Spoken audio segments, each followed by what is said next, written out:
아 근데 이상하게 나는 해가 뜨면 비리비리 하다가 저녁에 달만 뜨면 이렇게 쌩쌩해. 술 생각나서 그런 거 아니에요? 아니 그래갖고 오늘 두고 그 김모식이 아저씨가 예. 자체 발광을 못하 해처럼 태양처럼 자체 발광을 못하고 달처럼 반사빛이다. 아, 돌아온 사람? 돌아온 이제 좀 이따 우리가 얘기했는데 그분이 그런 얘기할 때 나는 너무 행복하다고. 왜? 난 달빛이 좋거든. 그 저기 엄한 길 걸으시는 분 말씀하시는 거죠? 엄한 길 걷는 게 아니고 그래도 예. 김 조각 씹으면서 엄한 길 걷는 사람이에요. 자, 안철수 검증하자. 우리가 그 문재인 검증은 예. 워낙 보수 언론에서 많이 하니까 그건 니들이 해라. 네. 그럼 우리는 여기저기 쪼각쪼각 나온 안철수 검증을 한번 하겠다. 심지어는요, 채널 A 갖고 내가 안철수 검증 제대로 해야 된다. 네. 안랩, 그거 복잡한 것 같지만, BBK를 풀어서 쓴 사람 아니냐, 내가. 예. 안랩 내가 풀어서 얘기해주마. 그래갖고 내가 외부자들에서도, 어제 외부자들 방송에서도 안랩을 털었어요. 왜? 이건 반자본주의적 범죄이기 때문에. 그 안랩에 대해서는 그렇게 비유를 하면은, 청취자분들이 쉽게 이해를 할 것 같은데요. 네. 이번에 시사인에도 이종태 기자가 안랩 이 BW에 대해서 기사를 썼는데 네. 이 기사를 이건희 회장한테 들려주면 병상에서도 벌떡 일어날 기사다. 그럼요. 왜냐면 안철수 대신에 이건희란 이름을 딱 넣으면 더 했거든. 싱크로율 100%. 더 했거든. 더 했어? 예, 더 했어요. 어허. 중요한 건 더 했습니다. 그래서 네. 이거는 비율상. 이건희 회장이 2009년 고발당하고 사건은 이제 이게 언제 1999년으로 흘러가죠. 99년. 예. 95년서부터 했고 그렇죠. 99년으로 흘러가는데 2000년에 고발해서 2008년, 2009년에 그 법정 판결을 받죠. 네. 징역 3년, 집행유예 5년. 그리고 이건희 회장이 이 선에서 물러난 정도의 어마어마한 사건이에요. 이거하고 똑같은 사건이야. 예. 다만 더 심해. 강도가 나 심한 거 오늘 고지열 기자 입을 통해서 처음 들었네. 그런 아까 비교 포인트 말씀해 주셨는데, 이제, 그게 이제 중요한 비교 포인트고, 그리고 제가 이제 저는 경제 기자가 아니니까, 일반인의 입장에서 이해를 했어요. 그러니까 한번 또 이제 그 크로스 체크도 해주시고요. 그렇죠. 네. 그러니까 신주 인수권부 사채 관련된 문제인데. 그 얘기를 먼저 할까요? 아니면 다른 얘기를 먼저 할까요? 요 얘기가 지금 너무 언론에서 안 하고 있어요. 그러니까 TV 토론에서도 안 나오고 있고, 왜냐면 어렵다고 생각합니다. 이분이 재벌 개혁을 하고 어떤 여러 가지 그런 부분에서 지금 특히 이 경제 부분에서는 가장 기대를 모은 후보인데 이 부분은 정말 짚고 넘어가야 된다라는 생각이 들어서 이제 저는 이거부터 얘기를 하고 싶은데요. 예. 그 전에 네. 박시영 부대표님. 네. 안철수 하면 무슨 이미지가 떠오르죠? 대중이 국민들이 가장 좋아하는 이미지는 안철수 지지율을 실제로 조사를 해보면 또 이거 여론조사 전문가 있었구나. 깨끗한 이미지, 정직한 사람, 그리고 신뢰가 간다, 새로운 정치, 새롭게 할 것 같다, 신선감, 이런 이미지들이 있습니다. 근데 국민의 로망, 이 자본주의 사회의 로망이 된 건 그분이 자수성가해서 노력해서 돈을 벌었고 일가를 꾸렸다. 이 이미지도 있죠. 강하지 않나요? 그러면 있죠. 예. 그런데 이제 우리가 오늘 안랩 얘기를 하면 이분이 돈을 폭발적으로 재산을 늘린 게 안랩을 통해서입니다. 네. 그런데 안랩이 사실은 아주 성실하게 열심히 자수성가하면서 재산을 증식했다라기보다도 무언가 자본주의 허점, 자본주의 기법을 써서 어찌 보면 이건희 회장과 유사한 범죄적 행위에 근접할 정도의 의혹을 받으면서 재산을 폭발적으로 키웁니다. 네. 그러니까 마법을 부린 거죠. 마법을 부린 건데 대단한 거 아닙니까? 마법 부리면? 아니죠. 근데 그게 자본주의 사회에서는 안 될 일을 하죠. 그래요? 회사에 손해를 끼치면서. 그렇죠. 회사에 손해를 끼친 걸 전문용어로 뭐라 그러죠? 배임. 그리고 이미 이 건으로 이건희 회장은 형을 받았어요. 네. 유사한 건으로. 심지어 저는 이건희 회장이 99년 2월에 이 일을 하거든요. 예. 그 에버랜드 갖고 장난을 친단 말이에요. 근데 이분은 99년 10월에 시작해요. 근데 이 안랩의 2대 주주가 삼성 SDS야. 삼성이 이 기법을 알려준 건 아닌가 하는 의혹까지 들더라고. 뭐 의혹은 군데군데 숨어 있습니다. 예. 예. 근데 이제 이 얘기 들어가시죠. 예. 쭉 들어가세요. 그냥 간단하게 얘기하면은 신주 인수권부 사채를 회사가 안철수 대표에게 발행해 준 거잖아요. 근데 가장 간단한 개념으로 신주 인수권부 사채는 이제 신주를 인수할 권리를 주면서 돈을 빌리는 건데, 그러면 방점은 돈을 빌리는 데 있어야 되잖아요. 회사가 돈이 필요하니까 돈을 빌린다. 예.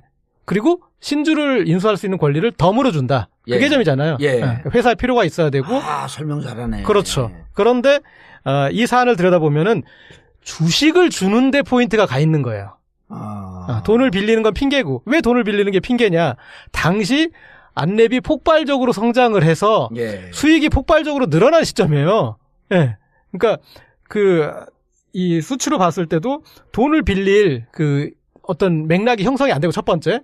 두 번째는 99년 그때 매출이 3.7배가 늘고 회사의 순이익은 6배가 폭증할 거예요. 그렇죠. 예, 그리고 재밌는 게 그 돈을 빌렸는데 1년 만에 다시 회사 갚아요. 예. 1년 만에 갚고. 누가? 회사가. 예. 그리고 회사가 빌렸다 안철수한테 다시 갚어? 3억 4천을? 예. 그걸 1년 만에 갚고. 돈이 필요가 없었네, 진짜. 하여튼 근데 이제 우리 미리 마치 그것처럼 잘 알죠. 이게 안랩에 대해 둘 다 전문가예요. 아니.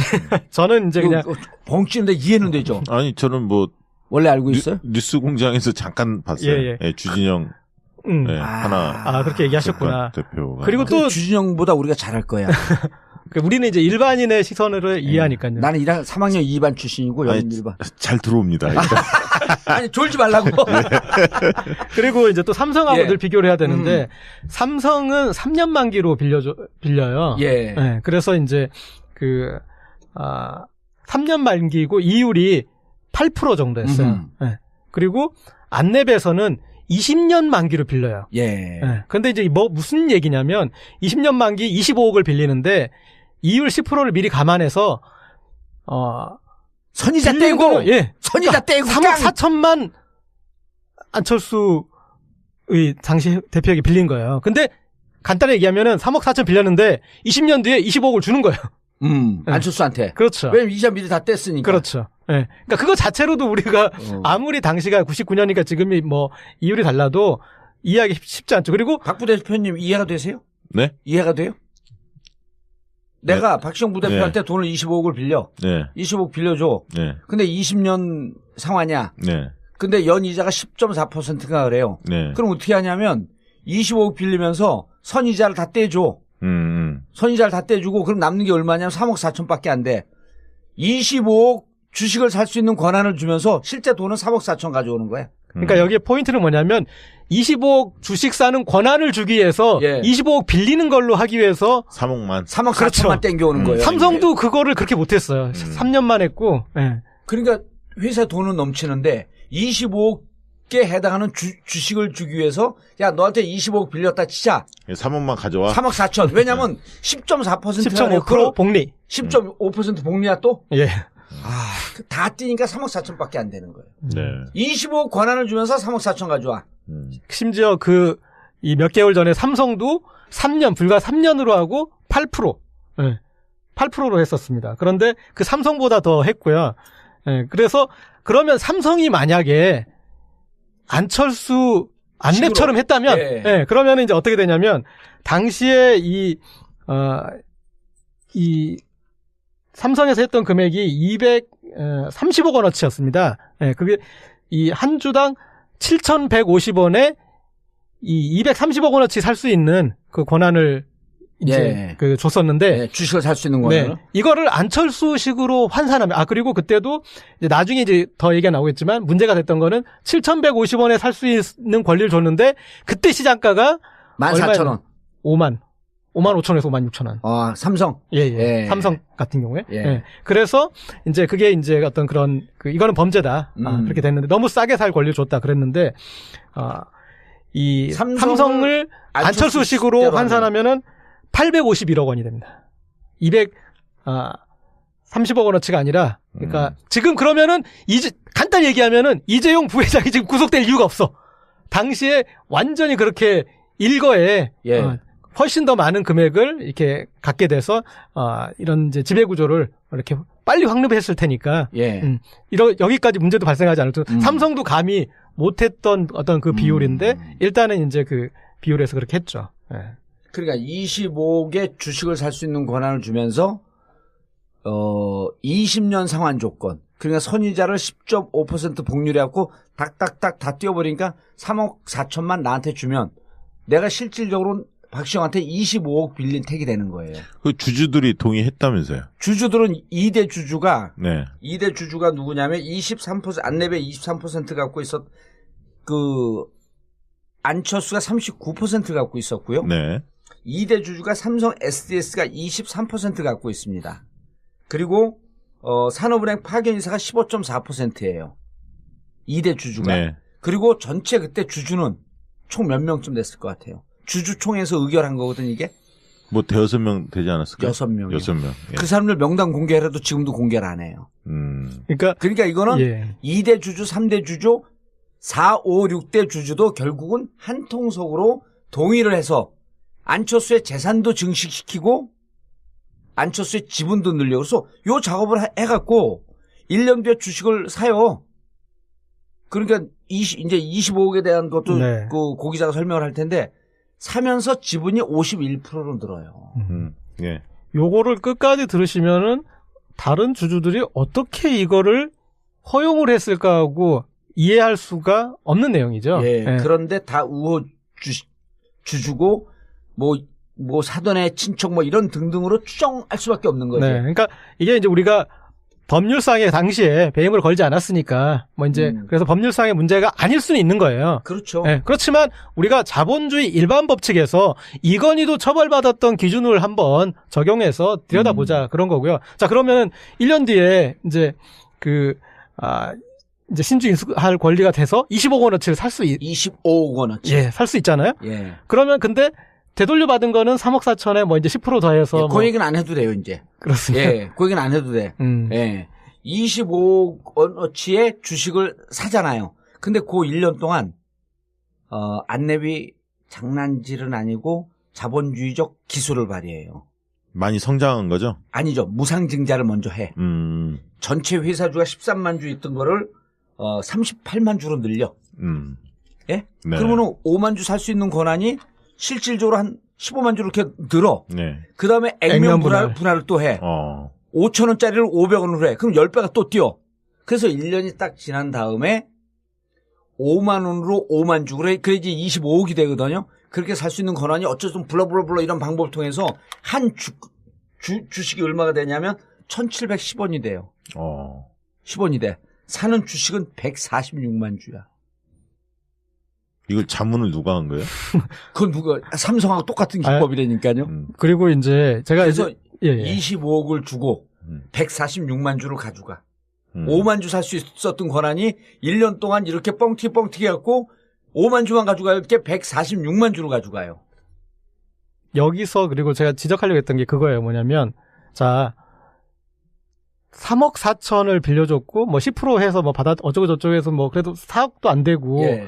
25억어치 주식을 살 돈은 없는 거잖아요. 예. 안철수 당시 대표에게. 예. 그러면 돈이 없었지. 돈이 비잖아요. 예. 그럼 20억 원 정도, 20억은 넘는 돈이 예. 필요하잖아요. 주식을 살려면. 예. 그 돈이 어디서 왔을까? 난 그거 몰랐는데. 그쵸. 예. 예. 이거는 제가 이제 취재를 여기까지 한 건 아니니까. 그러나, 가능성 중에 만약에 그 돈을 회사에서 빌려줬다면. 야, 이건 뭐, 횡령 돌리는 거야? 뭐, 아니, 빌려주면 그냥. 대표 이거 이해했어요? 3억 4천을 일단 빌려 내가 당신한테. 그 1년 있다가, 자, 다 깡하고 어쩌고저쩌고 이렇게 3억 4천을 당신한테 또 갚어. 3억 4천이 생겼어, 박시영이. 그러면 25억에 해당하는 주식을 사야 되니까 146만 주로 사야 되는데 20억이 없어. 안철수 그때 없었거든요? 없다고 가정을 하고. 그럼 이 20억을 만약에 회사에서 사바사바 했고 뒷돈을 빌려줬다고 한다면. 이건 뭐냐는 거죠. 그렇죠. 그러니까 그 부분에 대한 아직 그러니까 거기에 대한 이제 설명이 아직 없으니까. 그러니까 제가 만약에 이거에 대해서 눈빛만 보면 거의 확신하는 것 같은 눈빛인데. 아니, 검증을 한다면 저는 안철수 후보에게 물어보고 싶어요. 근데 20억은 어디서 나셨냐고. 예. 그리고 아까 이제 지금 말씀하셨듯이 그 기간 동안에 무상증자와 액면 분할을 해서 주가는 1,710원으로 그리고 살 수 있는 주식의 수는 146만 1,988주. 예, 146만 주. 예. 이게 관훈 토론이나 이런 데서 한 번도 물어본 적이 없나요? 우리처럼 쉽게 설명하는 사람들이 없어요. 만약 주진영 그분도 네. 주식 전문가이기 때문에 이거보다 어렵게 설명했을 거야 아마. 근데 나는 이미 BBK를 네. 쉽게 설명한 경력이 있고 또 고기자가 최고의 취재 기자 아니야. 역시 빵에 한 번씩 갔다 와야 돼. 자, 그래서 중요한 게 네. 가격 비교죠. 가격 비교. 146만 주를 1,710원에 삽니다. 네. 여기까지는 별 일이 없어. 일단 지분이 51%가 됐어. 근데 그 다음에 2001년 9월 이 작업이 언제 들어갔냐면요. 99년 10월에 들어가서 2000년 10월에 주식을 인수해요. 146만 주를 사. 그리고 또 1년 있다가 2001년 9월에 안내분 코스닥에 등록을 합니다. 그러니까 이 작업이 2년 걸려. 코스닥에 등록하는 순간 공모가가 23,000원. 안철수가 그래갖고 이 공모가 대비하면 사들인 146만 주는 336억이 돼요. 25억을 갖고 산 이 주식이 336억. 이게 13.5배가 뛴 거야. 336억 재산이 고스란히 생긴 거예요. 그리고 이걸 지금가로 계산하면은 2,500억이 되는 거야. 그 벤처붐 막 거의 끝물이네. 끝물이야. 2001년이면. 이거는 이제 끝물이죠 그때. 네, 끝물이에요. 그 벤처붐과 그리고 어떤 이 재벌가의 그런 이제 이 상속 노하우가 결합된 형태의 그러니까 좀 천재적인 그런 뭘 천재적이에요? 사기적인 이지. 저는 그냥 천재적이라고 하겠습니다. 누가 자문했는지는 아직 파악이 안 된 거죠? 저는 삼성 SDS가 예. 같은 방법으로 이미 95년서부터 네. 그 이재용 그 후계 승계 네. 과정 때 처음에 이재용 후계 승계 과정 때 이건희한테 60억 8천만 원인가를 상속을 받으면서 16억을 내요. 그게 에버랜드를 통해서 삼성 SDS를 통해서 그다음에 S1을 통해서 에버랜드를 통해서 마지막에 지금 시점에 그 60억 8천만 원이 튀기고 해서 지금 1조의 재산이 된 거 아니에요? 그래서 이제 일단은 우리의 비교 대상은 삼성이니까. 근데 삼성은 그걸로 그 행위로 인해서 분명하게 법률적으로 불법이다 처벌을 받았기 때문에 이거는 이선후퇴. 예. 그리고 우리가 여기에서 분명하게 말씀드릴 수 있는 거는 그 삼성 기준으로 따져도 그냥 그 기준으로 따져도 이렇게 하면 더 손해인 거죠. 그러니까 이거는 더 범죄. 이게 그러니까 좀 상세한 내용이 시사인에 나와 있는 겁니까? 네네. 아니 전국구에 나와 있죠. 왜냐하면 이렇게 보지 않으면 시사인도 좀 홍보해 주시고 이렇게 보지 않으면 네. 이렇게 보지 않으면 이게 어려워요. 그런데 이제 문제는 국민의당에서 반박을 합니다. 네. 5만 원으로 인수하는 게 당시에 외부 전문가 평가기관 3.1회계법인이 이건 32,000원이면 적격하다.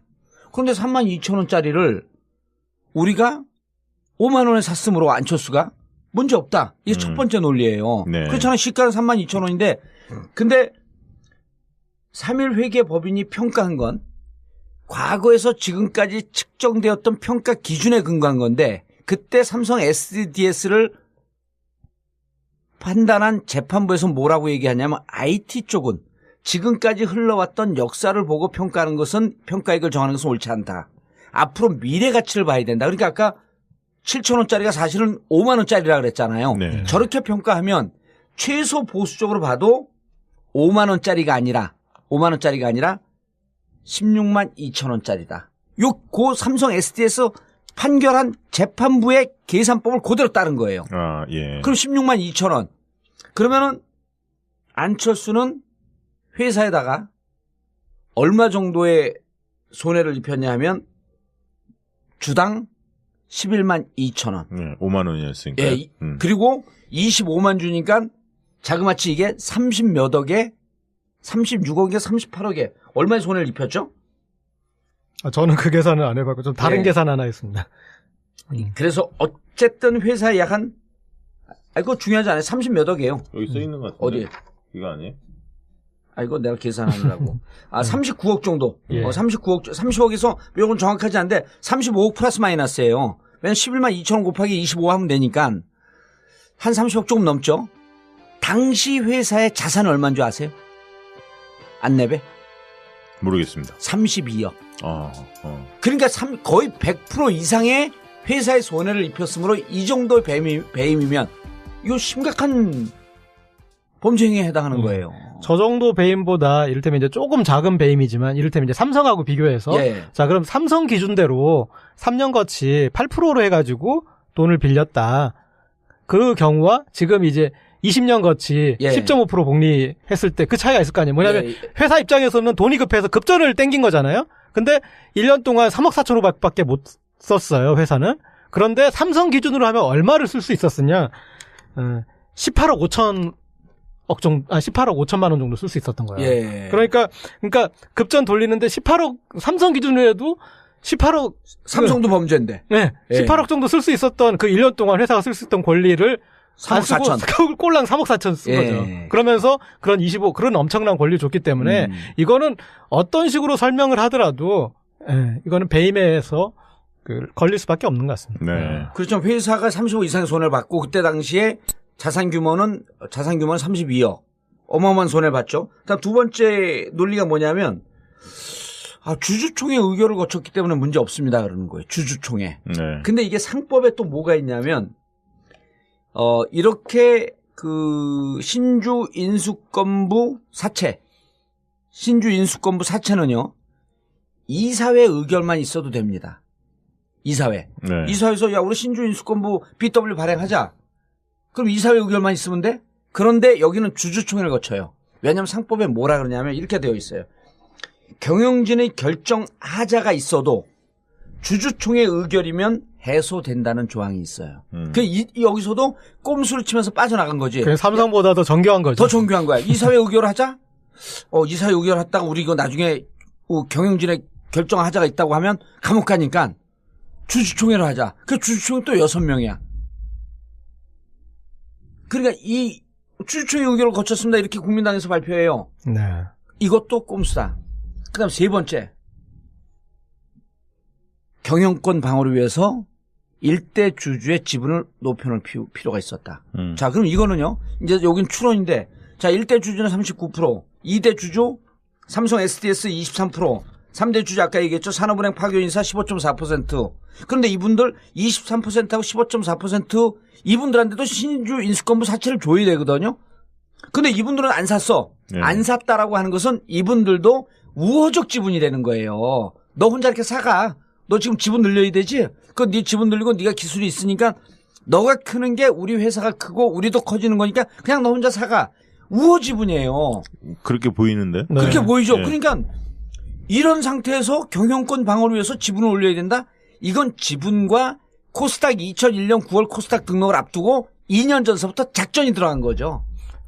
라고 추정할 수밖에 없는 거지. 네. 그리고 이제 그 뒤에 그런 우호 지분과의 관계에서 어떤 것들이 발생했는지 추적을 더 해볼 필요도 있고, 명백하게 그들의 입장에선 손해가 벌어질 일을 그렇게 진행하는 것을 용인을 했다면 반대급부라는 걸 우리가 추론을 해볼 수 있잖아요. 나타나는 SDS와 산업은행이 뭔가 반대급부가 있었을 것이다. 그렇죠. 그러니까 왜 그들은 그럼 손해를 감당해냈는지 그냥 안철수를 신앙으로 숭배해서 그러거나 말거나 놔뒀는지, 그 다음에 이 회사가 잘 되기 위해서는 안철수 이 대표에게 확고한 경영권이 있어야 된다. 뭐 그렇게 뭐 어떤 단지 자본주의에서 그래서 용인했을 리는 없지 않습니까? 네. 명백하게 어떤 벌어지는 불이익에 대해서 감당을 했을 그게 뭐였는지 그거는 이제 좀 추적을 해볼 필요가 또 있는 것 같습니다. 안철수 후보한테 직접 물어봐서 답변을 들은 적은 한 번도 없는 건가요? 이 사안에 대해서? 이 얘기를 정확하게 질의한 사람들도 없었고. 아직까지? 예, 그리고 안내문 일단 나오면 복잡하니까 그냥 입 다물고 있으면 질문한 사람 넘어가요. 만약에 의원님이 안철수 후보께 이걸 여쭤보면 안철수 후보께서 뭐라고 하실 것 같습니까? 지금 세 가지 논리가 그쪽에서 발표한 게 지금 2가지 나왔죠? 봉도사님 실망입니다. 그만 좀 괴롭혀요. 그만 좀 괴롭히세요. 아닙니다. 그렇지 않습니다. 제일 근접한데. 자, 그래서 이거 당에서는 재윤경 의원이 보도자를 냈고요. 네. 그다음에 박범계 의원이 보도자를 냈는데 그걸 보다 보면요. 사법고 싶어도 더 어려워. 일단 어려워. 근데 우리에게 쉽잖아요. 그다음 세 번째 논리가 아까 얘기했던 경영권 방어를 위해서 불가피했다. 자본주의에서 그 논리가 되거든요. 근데 경영권 방어를 할 이유가 없어. 네. 그러니까 근데 이게 그 마지막 부분 그 안내비 설명하는 부분이 나중에 이제 위법성 부분을 예. 어떤 본인들이 방어하는 논리는 될 수 있습니다. 그렇지만 자본주의 일반에서 주식회사 법인의 일반 법칙에서 이거는 사실의 게임이에요. 그냥 사실에서 배임인 거예요. 배임이에요. 네. 회사 자산 규모만큼 손을 미쳤는데 네. 그리고 이분들이 하나 내는 논리가 2012년에 강용석 전 의원이 문제제기 했다는 거예요. 그 공소권 없으면 결정이 났다는 거야. 왜 공소권 없으면 결정 난 줄 알아요? 공소시효가 지났으니까. 그리고 이거는 큰 회사 규모가 아니고 당시 벤처가 뜨고 만약에 재벌이었으면요. 중간에 참여연대나 시민사회운동단체 뭐 경실련 이런 데서 분명히 문제제기하고 고발을 했죠. 근데 조그만 그 중소기업이거든. 네. 당시에는 아무도 관심을 갖지 않았어요. 그때 안철수라고 하는 인물이 뭐 백신 V3를 냈는지 어쩐지 그래도 사회적으로 오히려 저런 사람들이 주식 저기 뭐 지분 방어 회의지 경영권 방어 회의지 이런 거에 우호적 분위기였을 때 그 틈새를 처럼 파고 들어가서 착한 기업이었죠, 약간. 그러지 않았네. 그 당시 이미지는. 근데 이 중요한 거는요. 이 안랩에 대한 이 사건, 이 정확한 제보가 누구한테 나왔겠어요? 내부 아닙니까? 그러면 안랩 출신들이 다 얘기해 준 거예요. 그러니까 안랩에서 평가가 그렇게 좋지 않다면서요? 안랩 출신들 사이에서. 거기까지 안 가도 되고요. 네, 그거 잘 몰라요. 근데 오늘 기쁜 소식이 있어요. 무슨 14만 몇천 원까지 올라갔던 안랩이 8만 원 떨어졌다. 8만 대로 또 반토막 났어요. 홍주표 씨가 얘기했다면서. 홍주표 후보가 그 얘기를. 예, 아니 실제로 그래갖고 내가 오늘 점검하고 나왔죠. 떨어졌습니다. 네. 그 떨어진 만큼 보수표가 자기한테 온다. 예. 홍준표 후보가. 논리가 거품이 까졌다. 그런데 이제 그런 거는 홍준표식 논리도 그건 옳지 않아요. 왜냐면 안랩에 투자한 사람들은 정말 건전하고 합리적인 이성을 갖고 있는 대한민국 국민들이거든요. 그 사람들 주당 6만 원씩 손해봤어요. 집에 가면 막 그냥 두들겨 맞을 판에 그걸 갖고 낄낄거리면서 그 편 나한테 온다. 이건 잘못된 거죠. 홍준표도. 안랩은 안철수 지지가 빠짐에도 불구하고 안랩은 버텨줘야 돼요. 이거는 안철수가 배임한 것과 여기 투자한 주주들과 무슨 상관이 있습니까? 그게 반자본주의적 범죄라서 안랩에서 오히려 안철수로 축출해버려야지. 지금 축출됐나? 아, 지분을 가지고 계신 분인데. 예. 자, 이제 요거만 가지고 또 얘기하긴 좀 다른. 예, 다른 걸로. 다른 거로 했는데 요 안랩 얘기 다 끝났어요? 뭐 제가 이제 저는 그 경제 전문 기자가 아니어가지고. 난 경제 전문 정치가도 아닌데. 예. 자, 요쯤 되면 난 근데 진짜 의혹이 가는 게 삼성 SDS거든요, 이게. 그러니까 디자인 이건희가 문제됐던 게 삼성 SDS에 삼성 SDS가 다 작업한 건데 삼성 SDS가 여기 지분을 갖고 삼성 SDS가 99년 2월에 문제가 됐던 게 99년 10월서부터 작업이 들어갔는데 이건 나는 기술자 이 기획을 한 쪽에는 삼성이 컨설팅했을 가능성이 엄청 높다고 보는 거예요. 뭐 만약 그렇다고 한다면 이런 분들이 정권을 잡는다. 그럼 삼성으로부터 자유로울 수 있을까? 일단은 최순실 씨 국정농단 사건에서도 보면은 그 최순실 씨의 금고직이라고 했던 그분은 삼성분은 아니지만 그분과 이제 아주 결정적으로 관련 있던 분들이 독일에 있는 삼성물산 삼성 출신들 아닙니까? 법인 그쪽 뭐 지사장이나 그런 사람들이잖아요. 그런 일련의 사람들이 그렇게 있었고 그다음에 어떤 식으로든 다른 대기업에서는 그런 사례가 없었지만 삼성만 역외금융 형태로 그쪽으로 이제 최순실 씨를 지원하다가 문제가 생긴 거잖아요. 빌엑스포스. 네. 78억. 예. 네. 그런 식으로. 그래서 그런 이제 삼성 출신들이 모르겠어요. 그러니까 그들의 어떤 머릿속에는 이런 게 금융공학이라고 생각할지도 모르는데 그렇죠. 그러니까 최순실 씨 국정 사건도 결국 그런 결정적인 다른 대기업은 강요죄 프레임으로 볼 수 있지만 삼성만은 뇌물죄로 볼 수 있었던 게 바로 그런 기술을 부린 거였잖아요. 예, 그런 부분들이 여기에 이제 이 안랩 BW 문제에서도 그런 유사한 문제의식을 우리가 삼성 SDS가 있기 때문에 이제 느낄 수가 있다. 근데 저는 이게 그냥 삼성과의 이건희 관계뿐만으로 그치는 게 아니고 이거 원조 범죄 행위가 있어요. MB의 BBK하고 똑같은 형태입니다. MB의 BBK도요. 결국은 주가 조작을 해서 그건 완전 범죄 행위거든요. 근데 그것보다 조금 그레이드는 떨어지지만 자본주의 시장에서 주식을 갖고 대주주의 지분을 올리고 대주주의 재산을 증식하는 과정에서 회사에 손해를 끼친 이건 반자본주의적 범죄거든요. 미국 같게 되면 엄청난 형을 받는 거예요. 배임 횡령은. 그렇죠. 그러니까 배임 횡령 그다음에 그 복식 부기 이런 건 미국에 막 400년 300년 받는 거예요. 반자본주의적 범죄는 심각한 거거든. 그리고 이걸 갖고 우리한테 자기의 이미지를 미화시켰던 거 아니야. 만약 이렇게 한 것이 법적으로 문제가 없지만 우리 마음속에 도덕적 공소시효는 영원한 거거든요. 지도자에 대해서. 일각에서는 그런 얘기도 하더라고요. MB가 서울시장 재직 시절에 그럼 2002년부터죠. 2006년까지. 그렇죠. 2002년서부터 2006년까지. 예. 그때 안랩이 잘 나갔다. 뭔 관계 있는 거 아니냐. 누가 뭐 그렇게 이야기하던데 이런 것은 뭐 규명된 게 있나요?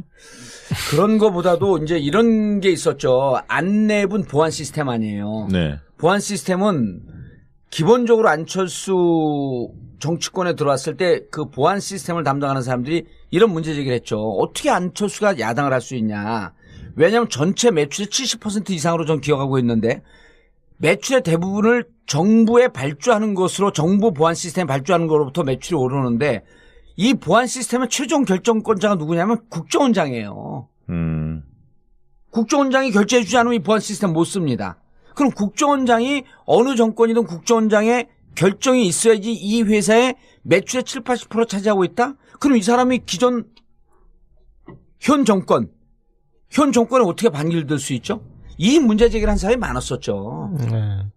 그러니까 서울시장 시절에도 만약 뛰었다고 한다면 서울시의 보안 프로그램, 그다음 정부의 보안 프로그램 이런 것과 어떻게 연관이 되어 있는지 이걸 추적해봐야 되고 뭐 그건 증거는 없지만 근데 뭐 어쨌든 범죄행위는 아니니까. 양가적으로 보자면 이제 그렇다면은 그런 안랩 외에 다른 라이벌 기업이 있고 그 안철수 이 안랩의 전경 유착 때문에 더 좋은 기술이 있는 회사가 사장됐다. 뭐 그랬다면 이제 우리가 문제 제기를 할 수 있겠죠. 근데 안 그렇다면은 이건 어쩔 수 없이 관급 도급을 받아야 되는 어떤 형태의 기술이 그런 앞서 비즈니스니까 이제 그런 관계들은 있었을 수밖에 없을 것 같고요. 그다음에 이제 어쨌든 또 팩트로서 존재하는 거는 이명박 대통령 시절에 다양한 형태의 위원회, 뭐 전문위원, 자문위원, 뭐 운영위원, 뭐 하여튼 그런 여러 형태의 이거를 타이틀을 땄잖아요. 그러니까 그러면 거기에 어떤 이제 그 관여가 된 사람으로 이제 해석할 수 있는 뭐 그 정도로 우리가 읽어주면 될 것 같습니다. 그거는 우리가 고 기자님. 네. 이거는 그 대선 때 이슈를 이렇게 묻을 게 아니고 대선 끝나고도 확실하게 보내기 위해서 계속 그 기사 추적을 해야 되지 않을까? 뭘 보내요? 예? 뭘 보내요? 나를 보내겠습니까?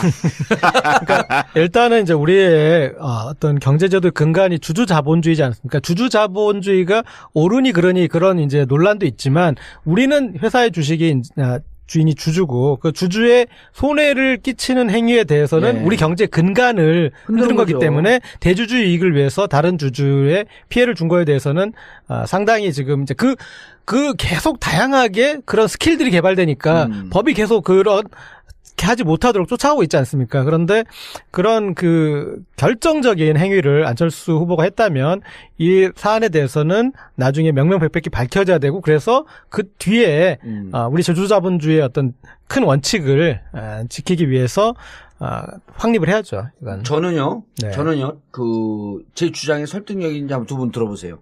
저는 성범죄 무척 심각하거든요. 성범죄는 한 개인, 가족의 인생을 송두리째 부숴버립니다. 근데 자본주의 시장에서 주가와 관련된 주식시장, 반자본주의적 범죄는요, 수십, 수백 가구를 일거에 멸망으로 몰아넣습니다. 그래서 저는 주장이 성범죄 공소시효 없애야 된다. 특히 아동 성범죄 공소시효 없애야 된다. 똑같이 반자본주의적 배임 횡령, 탈세는 좀 괜찮습니다. 탈세도 안 되지만 배임 횡령죄는 그다음 복식 부기 이런 거는 나는 자본주의 사회에서 공소시효 없애야 된다고 주장을 해요.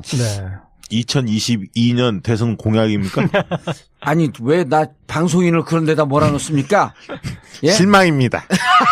악의 구렁텅이는 몰아넣죠. 그만 좀 괴롭히세요. 아까 이제 그래서 그거 정리하면 이 자본주의적 범죄의 공소시효를 없애면요. 소급 적용할 수 있죠. BBK. 그다음 안랩. 나 이거 조사해야 된다고 봐요. 이때 얼마나 많은 회사에 그 투자하는 사람들이 손해를 받겠어요? 얼마나 많은 막 자살한 사람들도 있다는 거 아니에요? BBK는? 예. 그래서 이런 범죄는 공소시효를 없애고 그다음에 반민족적 독재 부역 이런 것도 공소시효 다 없애야 돼. 그리고 역사를 추적하자 이거예요. 사면하는 건 없애면 안 될까요? 복권 사면 대박이다. 그리고 돈 먹지 않은 건 빨리 사면해줘야지. 그러면 회사가 사회가 왜 이래 회사.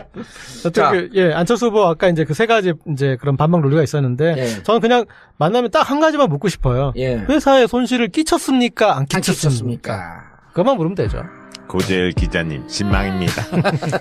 오늘 그거만 하기로 했어. 근데 이상하게 나는 해가 뜨면 비리비리 하다가 저녁에 별만 뜨면 우리 쌩쌩해.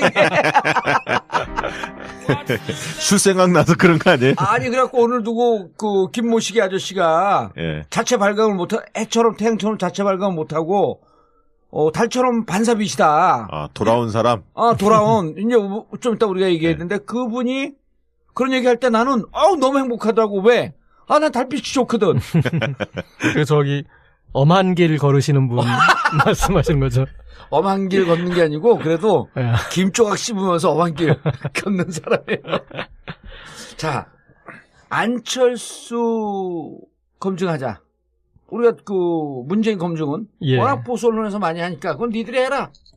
그럼 우리는 여기저기 조각조각 나온 안철수 검증을 한번 하겠다. 심지어는요, 채널A 갖고 내가 안철수 검증 제대로 해야 된다. 안랩 그거 복잡한 것 같지만 BBK를 풀어서 쓴 사람 아니냐 내가. 안랩 내가 풀어서 얘기해주마.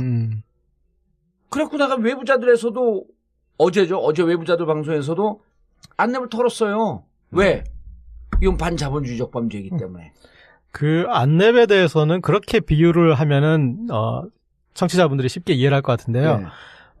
이번에 시사인에도 이종태 기자가 안랩 이 BW에 대해서 기사를 썼는데 이 기사를 이건희 회장한테 들려주면 병상에서도 벌떡 일어날 기사다. 그럼요. 왜냐면 안철수 대신에 이건희라는 이름을 딱 넣으면 더 했거든. 싱크로율 100%. 더 했거든. 더 했어? 예, 더 했어요. 중요한 건 더 했습니다.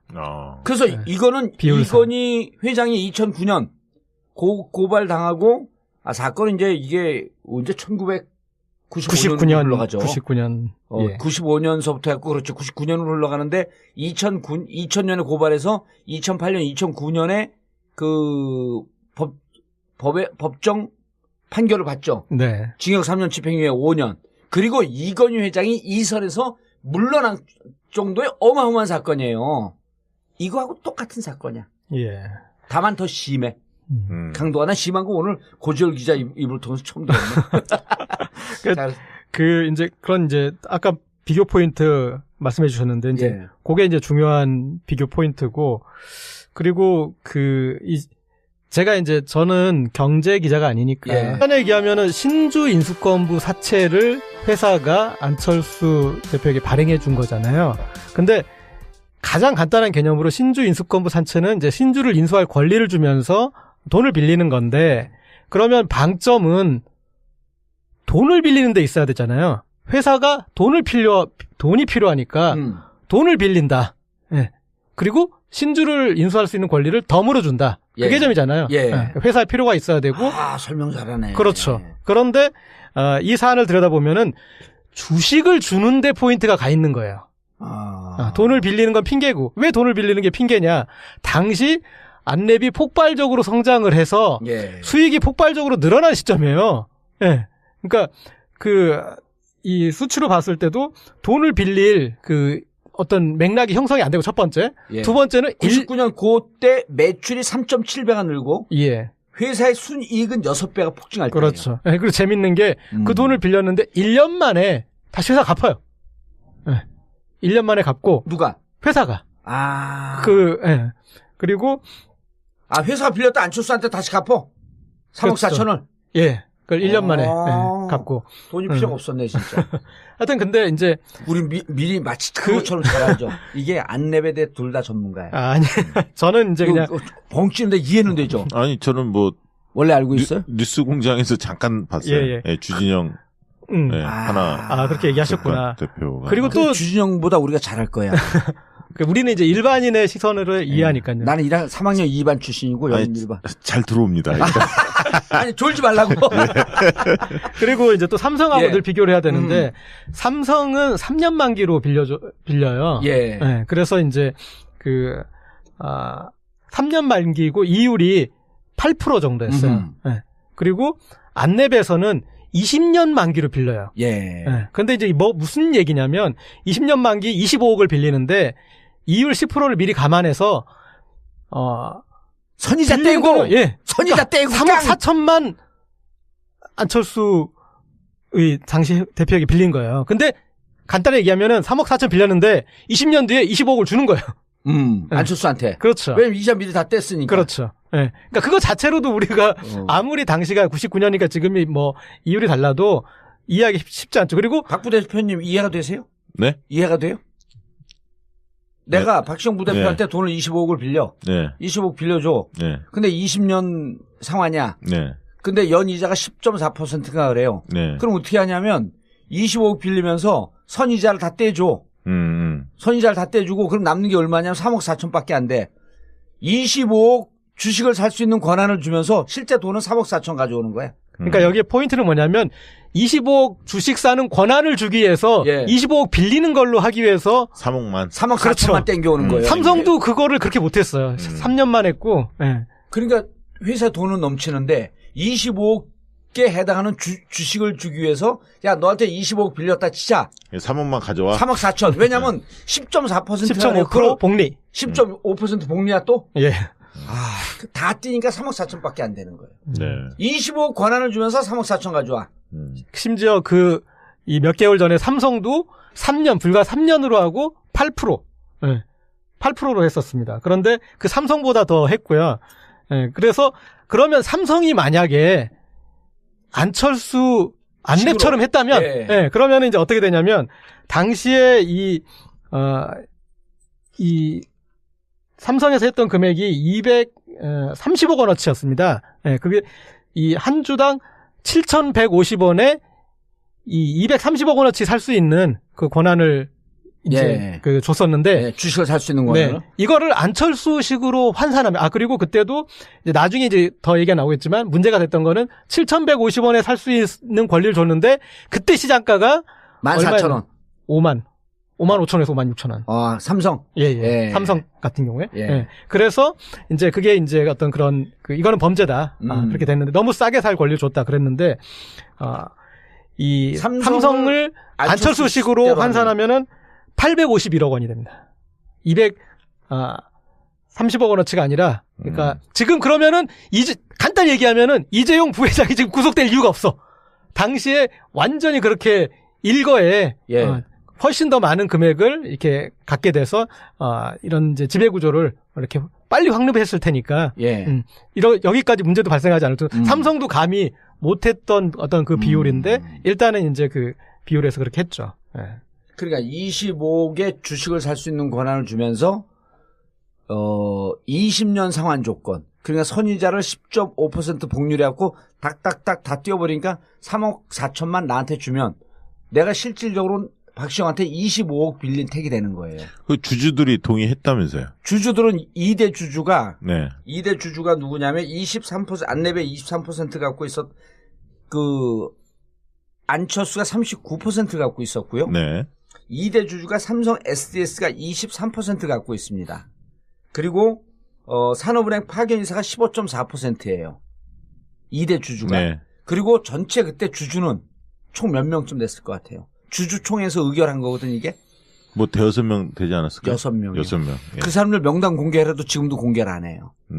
그러니까 이거는 2대 주주, 3대 주주, 4, 5, 6대 주주도 결국은 한 통속으로 동의를 해서 안철수의 재산도 증식시키고 안철수의 지분도 늘려. 그래서 요 작업을 해갖고 1년 뒤에 주식을 사요. 그러니까 이제 25억에 대한 것도 그 고 기자가 설명을 할 텐데 사면서 지분이 51%로 늘어요.